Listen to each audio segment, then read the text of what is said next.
So మా మమ్మీకి కూడా ఉండేది. సో 10 ఏళ్ల నుంచి. సో ఇక్కడ కూడా మెడిసిన్ ఇచ్చినా కూడా తగ్గలేదు దానికి.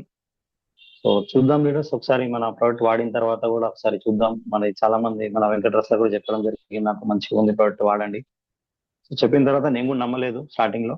తర్వాత ఆ, సరేలే చూద్దాంలే, ఎట్లాగో తీసుకున్నాం, పర్చేస్ చేస్తాం, సో వాడడంలో ఏముంది అని చెప్పేసి ఈజీగా డైలీ మ్యాట్రెస్ మీద పడుకోబెట్టడం, సో వాటర్ బాటిల్ పెట్టి వాటర్ తాగిపోయడం, అదేవిధంగా గొంతుకు కూడా బెల్ట్ పెట్టి థైరాయిడ్ గురించి చెప్తూ ఉంటాం కదా మనం. సో అక్కడ కూడా అది పెట్టడం జరిగింది. సో 4 months తర్వాత 3.5 months కే నేను టెస్ట్ చేయించాను.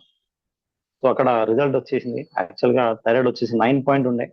సో 9 పాయింట్ వచ్చేసి ఈ రోజు నార్మల్ కి వచ్చింది. సో ఒక టాబ్లెట్ కూడా వేయలేదు లీటర్స్, నేను హాస్పిటల్ కూడా తీసుకెళ్ళలేదు, ఆ రిపోర్ట్ కూడా నేను చూపించలేదు. చూపిస్తే ఏముంటుంది లీటర్స్, డాక్టర్ దగ్గరికి వెళ్తే ఇమీడియట్లీ టాబ్లెట్ రాస్తాడు, ఇది వాడండి లేదంటే ఇంకా ఎక్కువ అవుతుంది. సో ఈ విధంగా చెప్పడం జరుగుతుంది, అది కామన్ మనకు తెలిసిందే. సో చూద్దాం, మరి ఇంత పవర్ ఉంది అంటున్నారు కదా, ఒకసారి వాడి చూద్దాంలే అని చెప్పేసి ఒక రిస్క్ తీసుకొని ఇక్కడ ఛాలెంజ్ గా తీసుకొని నేను వాడడం జరిగింది. సో ఇక్కడ మంచి రిజల్ట్ వచ్చింది. ఎలాంటి టాబ్లెట్ కూడా ఇవ్వలేకుండానే నేను ఈరోజు మా కూతురికి థైరాయిడ్ అనేది నార్మల్ తీసుకున్నాను. సో దాని తర్వాతనే నేను ఆలోచించాను, సరే ఈ ప్రోడక్ట్ అందరికి ఇవ్వచ్చు కదా. ఎందుకంటే మా మదర్కే నేను చాలా రకాలుగా నేను టాబ్లెట్ తెచ్చి ఇచ్చాను, థైరాయిడ్ గురించి, షుగర్ గురించి. సో డాడీ కూడా ఉండే, సో డాడీ కూడా పెరాలసిస్ ఉండే.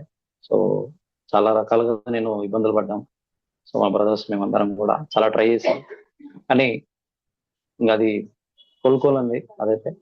సో ఆ విధంగా మనము మెడిసిన్ అక్కడ మనకు క్యూర్ కాలేదు, జస్ట్ మ్యాట్రస్ పడుకోవడం వల్ల ఇలాంటి రిజల్ట్ వచ్చిందని చెప్పేసి నేను ఈరోజు ఫుల్ టైమ్ గా నేను రావడం జరిగింది బిజినెస్ లకి.